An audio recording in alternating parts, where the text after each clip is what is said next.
Hello everyone, I welcome you all on my channel Readers Coaching Classes। और आज का हमारा टॉपिक है एनालिसिस ऑफ फाइनेंशियल स्टेटमेंट।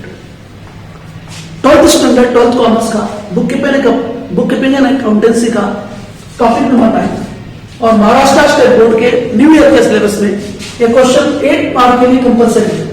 तो 8 मार्क्स का क्वेश्चन है। मैंने क्वेश्चन यहाँ पर बोर्ड पर लिखा हुआ है। सबसे पहले मैं इस क्वेश्चन के बारे में बता दूं। इसको स्टार्ट करने से पहले इसका आंसर हमने प्रीवियस पार्ट 1 और पार्ट 2 में क्या देखा। पार्ट 2 में हमने देखा introduction about financial statement, analysis of financial statement. Part 2 में हमने देखा वर्टिकल बैलेंस शीट और वर्टिकल बैलेंस शीट का पूरा फॉर्मेट मैंने आपसे कहा था। आपसे अगर आप पढ़ लेते हैं, समझ लेते हैं तो बहुत आसानी से 8 मार्क्स के प्रॉब्लम आप कर सकते हैं वर्टिकल बैलेंस शीट से संबंधित।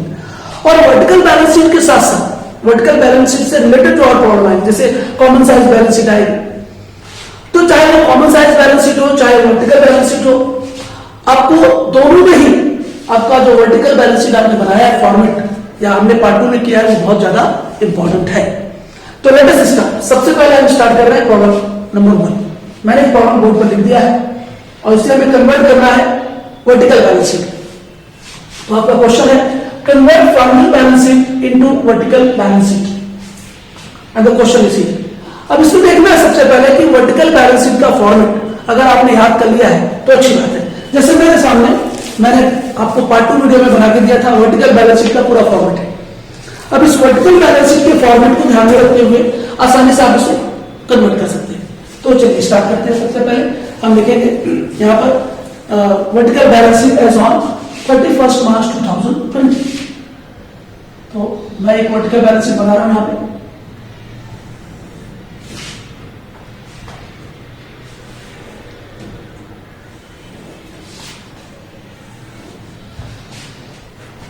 पर्टिकुलर्स अमाउंट रुपीज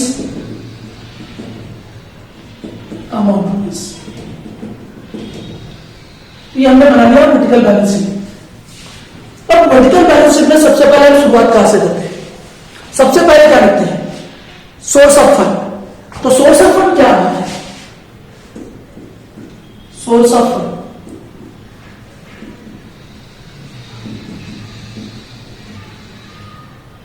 तो सोर्स ऑफ फंड्स में सबसे पहले रखा जाता है क्या है? ओनर फंड और शेयर होल्डर्स फंड। तो प्रॉब्लम में देखिए आपको ओनर फंड या शेयर होल्डर फंड क्या दिखा रहा है? डिसाइड कैपिटल यहां पे ओनर फंड। कैपिटल के बदले में यहां हो सकता था इक्विटी शेयर्स, प्रेफरेंस शेयर्स, तो शेयर कैपिटल हो जाता और share capital share holders fund होता है। चूंकि कैपिटल कौन बिजनेस में लेकर आता है? ओनर लाता है। तो हमारे पास यहां पे ओनर फंड दिया हुआ है कैपिटल। सो हम यहां पे लेंगे क्या? Owner fund. Number A owner fund. मैं यहां पे शेयर होल्डर्स फंड नहीं ले रहा हूं क्योंकि यहां पे प्रॉब्लम में आपको शेयर होल्डर्स फंड नहीं दिया हुआ। जैसे कि शेयर होल्डर्स का फंड क्या होता है? इक्विटी शेयर्स, प्रेफरेंस शेयर्स, ये सब नहीं दिया है। तो ओनर फंड, तो ओनर फंड तो डायरेक्ट दिया हुआ 50,000, तो मैंने यहां पे डायरेक्ट ले लिया ओनर फंड 50,000। इसमें तो दूसरा कुछ नहीं है। फिर हम उसको क्या करते हैं? ऐड करते हैं रिजर्व्स एंड सरप्लस।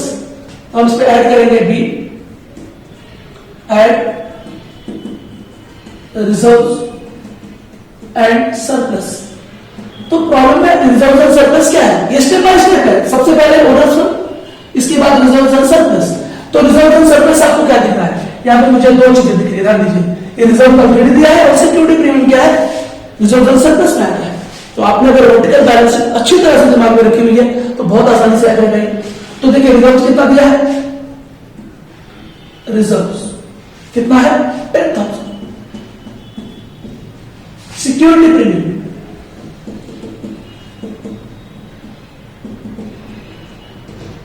5,000। तो ये आ गया आपका रिजर्व और सरप्लस। अब इसके बाद हम क्या करेंगे? इसमें से लेस कर देंगे फिक्टिशियस एसेट। तो क्या प्रॉब्लम है? फिक्टिशियस एसेट दिया है क्या? नहीं दिया है। मैंने पार्ट 2 की वीडियो में समझाया था फिक्टिशियस एसेट क्या है। जैसे मैंने 2-3 एग्जांपल दिया था। Share issue expenses, preliminary expenses, debit balance of profit and loss account. तो प्रॉफिट एंड लॉस अकाउंट का जो प्रॉफिट एंड लॉस अकाउंट यहां पे दिया रहेगा। तो ये तीनों चीजें क्या रहेंगे? फिक्टिशियस एसेट रहेंगे। जो कि यहाँ पे नहीं भी दिया है प्रॉब्लम में, इसलिए हमने यहाँ पर लेस फिक्टिशियस एसेट नहीं करना है, तो ये स्टेप हमें छोड़ देना है। तो इसके बाद क्या आएगा, हम इन दोनों को ऐड कर लेंगे, तो ये हमारा आ जाएगा कितना, टोटल हमारा आ गया 15,000 रिजर्व सरप्लस। तो 15,000 रिजर्व सरप्लस ऐड करने के बाद हमारा नेट वर्थ आएगा, क्या आएगा, नेट वर्थ। तो इसके बाद का स्टेप क्या था, नेट वर्थ। फिक्टिशियस एसेट तो है नहीं, हमने लेस किया नहीं उसे, इसलिए हमारा आंसर आएगा नेट वर्थ। तो ये नेट वर्थ कितना हो गया हमारा टोटल 65,000। तो ये आ गया हमारा नेट वर्थ 65,000। सो हमारा नेट वर्थ कितना आ गया 65,000। इसके बाद का स्टेप क्या है, बोरोड फंड। तो बोरोड फंड क्या देखिए, 12% लोन, ये बोरोड फंड है, लोन लिया आपने, आपके बिजनेस ने लोन लिया या कंपनी ने लोन लिया, ये क्या होता है, बोरोड फंड होता है। तो इसके बाद हमें क्या, जो स्टेप थर्ड होगा हमारा next, C borrowed fund. Borrowed fund 12% loan. अब 12% लोन कितना है, 30,000, तो 30,000 ले लिया। तो बोरोड फंड लेने के बाद या 30,000 बोरोड फंड, इसके बाद कुछ है नहीं, ये तो करंट लायबिलिटीज है, तो ये 30,000 यहां पे लिख के डायरेक्टली ये बोरोड फंड। अब हम टोटल कर देंगे इसको, तो हमारे पास कितना फंड अवेलेबल है, 95,000। ये 95,000 क्या है, टोटल फंड अवेलेबल हो जाएगा, टोटल फंड अवेलेबल।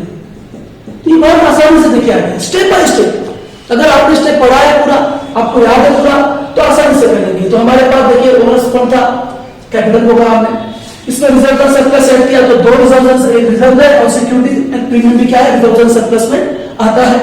इसके बाद हमारा इन दोनों को ऐड करने के बाद क्या आ गया, नेटवर्क आ गया। कारण इसके पहले स्टेप में था क्या, लेस फिक्टिशियस एसेट, तो कोई भी फिक्टिशियस एसेट प्रॉब्लम में नहीं दिया है, तो इसलिए हमने डायरेक्ट उसको स्किप कर दिया।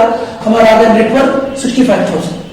इसके बाद बोरोड फंड कितना है हमारे पास, प्रॉब्लम में दिख रहा है, बोरोड फंड 12% लोन, यह आ गया 30,000, और उनको ऐड करने के बाद हमारे पास टोटल फंड अवेलेबल मिल गया।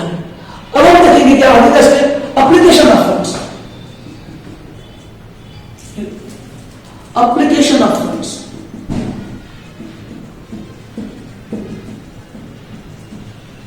अब एप्लीकेशन ऑफ फंड्स में क्या आएगा आपका, सबसे पहला स्टेप क्या था आपका, फिक्स्ड एसेट्स।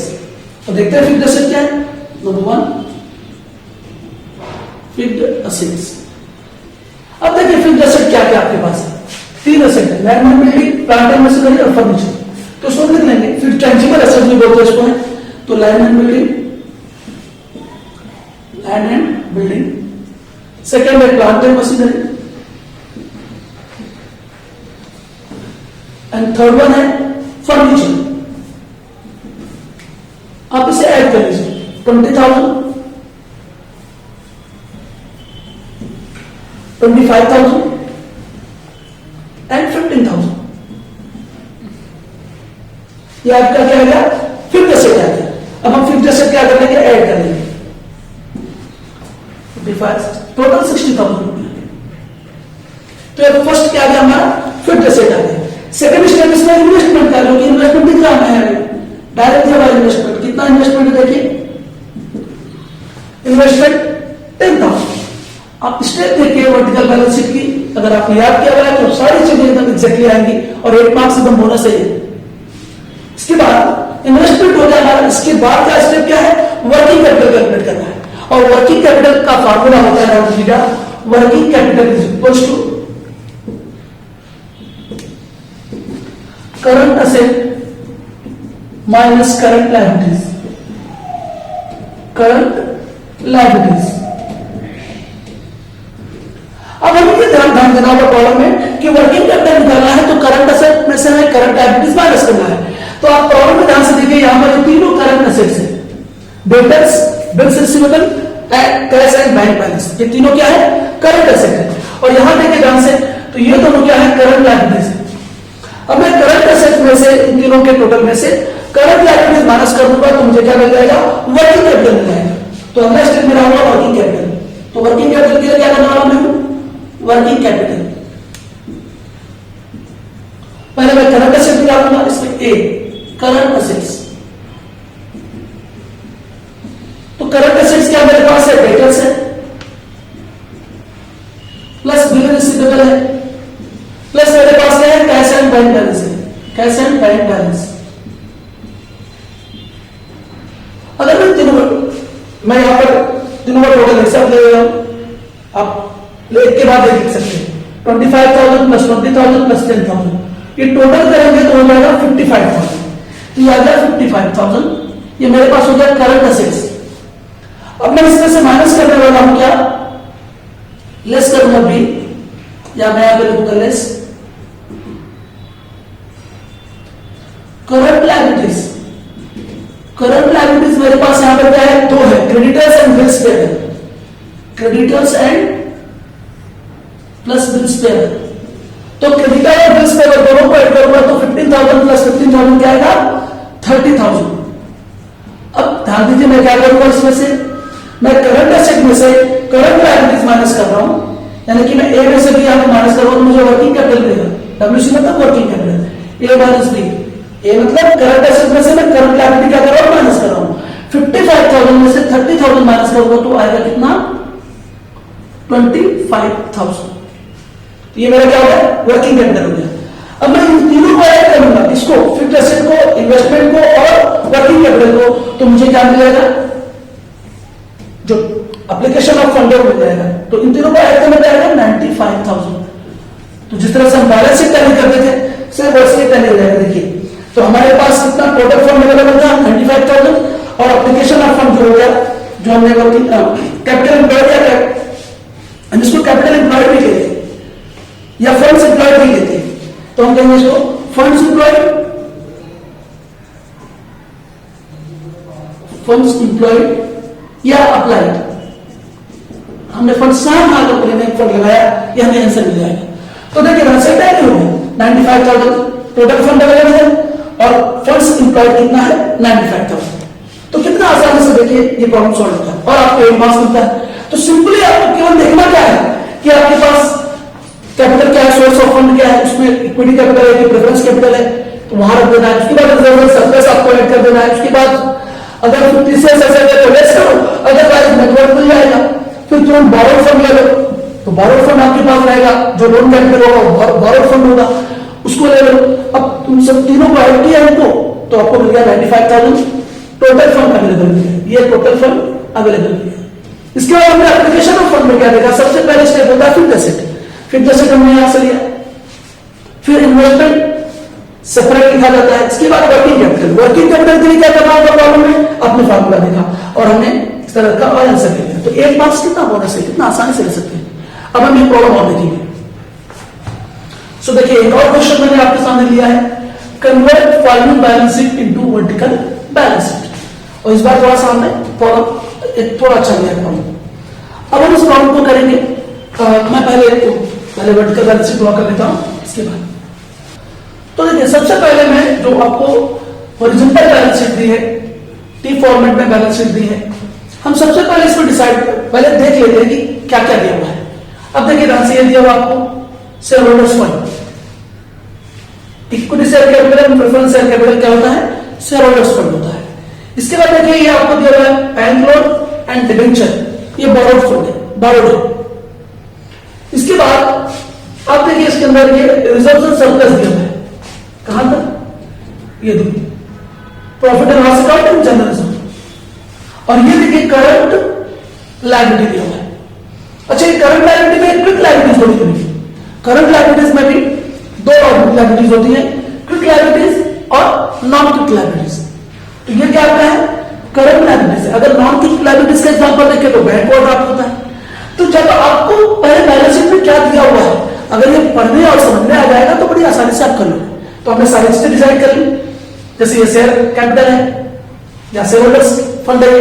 इसके बाद बैंक लोन और डिबेंचर क्या आपका है, ये आपका बोरोड फंड है, ये बोरोड फंड है।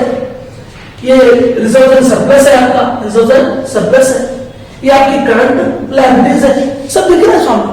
और ऐसे भी प्रॉब्लम आएगा सिंपल एकदम 12th लेवल पर। इसके बाद देखिए जैसे ये फिक्स्ड एसेट दिख रही है आपकी, ये दोनों क्या है, फिक्स्ड एसेट है। इन्वेस्टमेंट तो आपका कंपल्सरी इन्वेस्टमेंट ही रहेगा। फिर डेटर्स एंड बिल रिसीवेबल क्या है, करंट एसेट है। ये क्या करूं, करंट एसेट। करंट एसेट में भी एक क्विक एसेट दोनों है, एक होती है नॉन क्विक एसेट, जैसे स्टॉक नॉन क्विक एसेट है। तो ये पूरा फॉर्मेट में है, सब लाइन से। इसके बाद प्रिलिमिनरी एक्सपेंसेस, ये फिक्टिशियस एसेट है। तो सारी चीजें आपके सामने। अब हमें क्या करना है, एक के बाद एक रखते जाना। जब आपको पहले बैलेंस शीट के अंदर सारी चीजों की पहचान होगी तो बढ़िया आसान से आप कर लोगे। आप ढूंढते बैठे हो, दिख ही नहीं रहा आपको, तो फिर कर नहीं पाओगे। विजुलाइज होना चाहिए, सामने नजरों के सामने दिखना चाहिए। तो हम स्टार्ट करते चलिए। जैसे सबसे पहले सोर्स ऑफ फंड,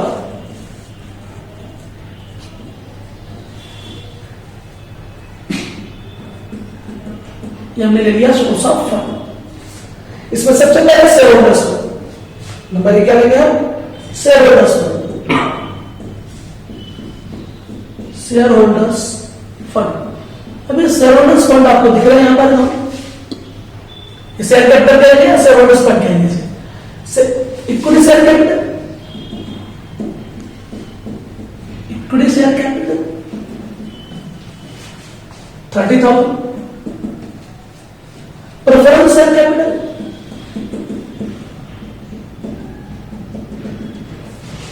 20,000। ये आपका शेयर होल्डर्स फंड। इसके अंदर क्या रहेगा आपसे लेने के लिए, बी, ये ए हो गया आपका share holders fund.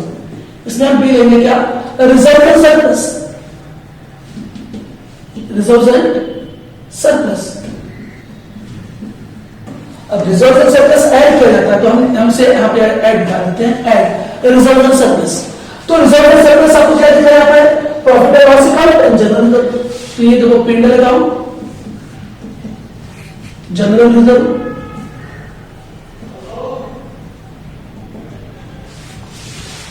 So profit and loss account and general.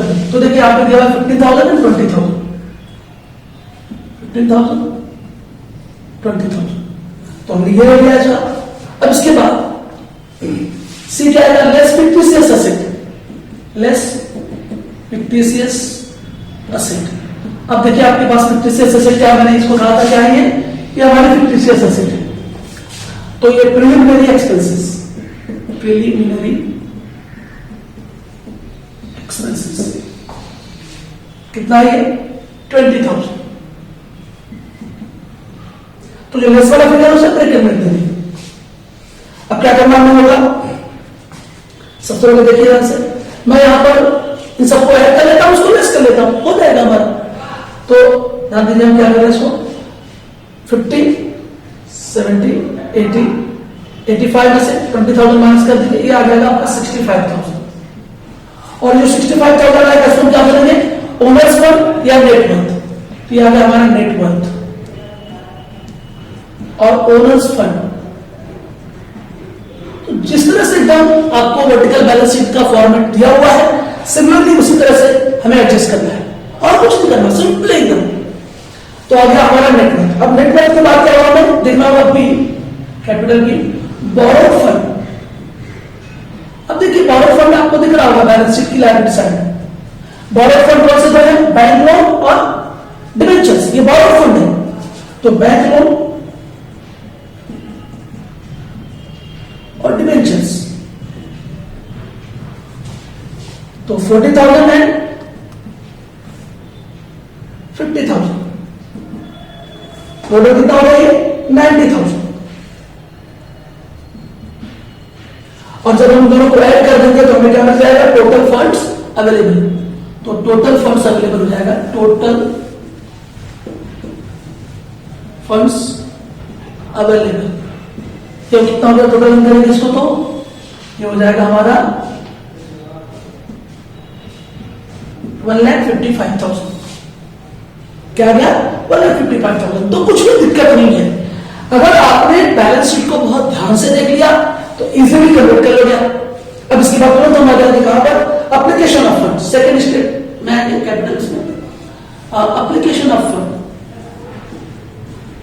Application of fund. अब हम फंड का यूटिलाइजेशन कैसे कर रहे हैं, एप्लीकेशन कैसे कर रहे हैं।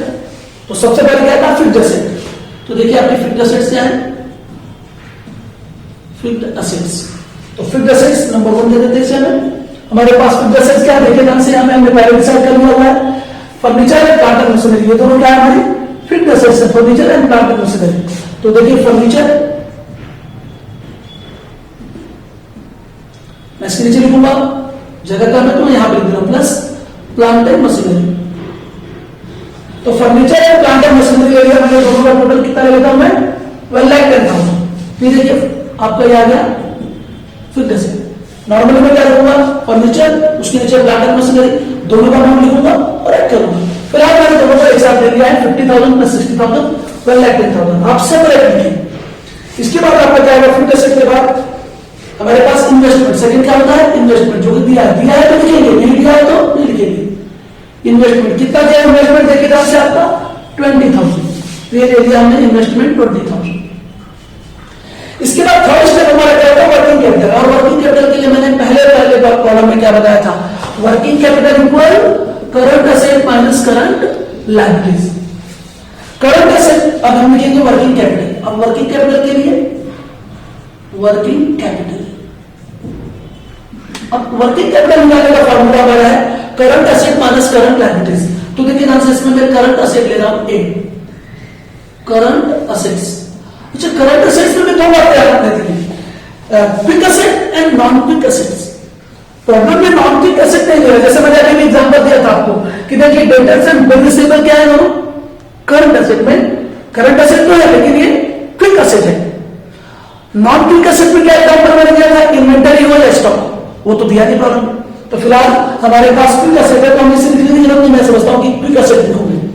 तो ये क्विक एसेट की एग्जांपल है डेटर्स एंड बिल रिसीवेबल। ये लिखिए डेटर्स प्लस मैंने ले लिया बिल्स रिसीवेबल। आप एक के नीचे एक लिखे करेंगे तो बेटर है। तो मैं डेटर्स और बिल रिसीवेबल का टोटल ले लेता हूं मैं, ये दोनों टोटल होगा कितना 40,000।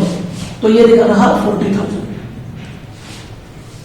अब इसके बाद इसे मैं सेपरेट दिखा सकता हूं, जैसे हम लोग आउटर में ले लेते हैं ना 1,10,000 यहां पर और ये 20,000 इन्वेस्टमेंट डायरेक्ट यहां पर। हमें यहां पे करंट एसेट में से करंट लायबिलिटीज क्या करनी है माइनस करनी है। इसके बाद लेस बी करंट लायबिलिटीज। अब देखिए आपकी करंट लायबिलिटीज क्या है क्रेडिटर्स एंड आउटस्टैंडिंग एक्सपेंसेस। अच्छा करंट लायबिलिटीज में मैंने कहा था पहले क्या लिया जाता है क्विक लायबिलिटीज और उसके बाद लिया जाता है नॉन क्विक लायबिलिटीज। तो पहले क्विक लायबिलिटीज है वो दोनों क्विक लायबिलिटीज ही है। तो क्रेडिटर प्लस हमारा क्या है आउटस्टैंडिंग एक्सपेंसेस, दोनों क्या है करंट लायबिलिटीज में क्विक लायबिलिटीज है। दोनों का टोटल ले लीजिए 15,000। अब मैं क्या करूंगा 40,000 में से 15,000 माइनस करूंगा, कारण मुझे वर्किंग कैपिटल पे पहुंचना है। तो मेरा वर्किंग कैपिटल क्या मिलेगा मुझे वर्किंग कैपिटल में यहां लिख सकता हूं working capital equals current asset minus current liabilities. तो ये देखिए करंट एसेट में से करंट लायबिलिटीज माइनस कर रहा हूं मैं, तो 40,000 में से 15,000 जाएगा तो ये 25,000 आ गया मेरा करंट वर्किंग कैपिटल आ गया। अब मैं 1 2 3 इन तीनों को ऐड करूंगा तो मुझे क्या मिल जाएगा, तीनों को ऐड करूंगा तो मेरे पास आ जाएगा। तो अब मैं क्या करूंगा फिक्स्ड एसेट्स इन्वेस्टमेंट और वर्किंग कैपिटल इन तीनों के अमाउंट को ऐड कर दूंगा तो मुझे मिल जाएगा total fund employ, total fund employed. उसके लिए मुझे first plus second plus third तीनों ऐड करना पड़ेगा। फर्स्ट कौन सा है फिक्स्ड एसेट है, सेकंड कौन सा है इन्वेस्टमेंट है और थर्ड क्या है वर्किंग कैपिटल। याद रखो वर्किंग कैपिटल के लिए करंट एसेट में से करंट लायबिलिटीज माइनस करके अमाउंट आया है वर्किंग कैपिटल का। तीनों को ऐड करो तो ये इक्वल आएगा, टोटल आप ऐड कर लीजिए 1,55,000। तो देखिए जितना आपके पास टोटल फंड अवेलेबल था उतना टोटल फंड आपने एम्प्लॉयड कर दिया, तो आपका एसेट और इसको लायबिलिटीज और एसेट क्या हो गया आपका टैली हो गया। जिस तरह से आप इसमें टैली करते हैं वही चीज आपने पूरा क्या किया वर्टिकल फॉर्मेट में आपने इसे दे दिया। तो इस तरह से मैंने दो प्रॉब्लम आपको बताया वर्टिकल बैलेंस शीट पर, और इसी टाइप की इसी प्रॉब्लम आने वाले हैं, कुछ भी कोई तकलीफ होने वाली नहीं है, सिंपल प्रॉब्लम एकदम आएगी। तो आपका 1 मार्क्स हो सकता है। और एक बात बता दूं मैं कि ये क्वेश्चन नंबर 5 में आएगा आपका बोर्ड पैटर्न में। क्वेश्चन नंबर 5 में 2 क्वेश्चन होंगे, एक होगा डेटर पार्टनर उसके ऑप्शन में होगा ये, और आपको जो भी स्टेटमेंट बनाना रहेगा इसमें 4 टाइप के प्रॉब्लम है। पहला वर्टिकल बैलेंस शीट है, ऐसे वर्टिकल इनकम स्टेटमेंट आ सकता है, या कॉमन साइज स्टेटमेंट आएगा, या कॉमन साइज बैलेंस शीट आएगा, या कंपैरेटिव बैलेंस शीट आएगा। इस तरह के प्रॉब्लम आएंगे आपको। तो 4 या 5 टाइप के प्रॉब्लम है, कर लेंगे बड़ी आसानी से हो जाएगा। बस मैं कहता हूं ये ना 2 प्रॉब्लम है, अगर आपने 2 प्रॉब्लम समझ लिया और इस टाइप का प्रॉब्लम आया तो 100% आप कर लोगे, कुछ भी नहीं। सो सो सभी लोग ध्यान से वीडियोस देखते रहें, शेयर करते रहें, चैनल को जिन्होंने सब्सक्राइब नहीं किया है वो सब्सक्राइब करते रहें। आपका सजेशन बहुत ज्यादा वैल्यूएबल है। आप जिस तरह की डिमांड करेंगे उस तरह के प्रॉब्लम बनाए जाएंगे और आपको और सिखाया जाएगा। आप सब देखते रहें। आपका बहुत बहुत धन्यवाद। Bye bye.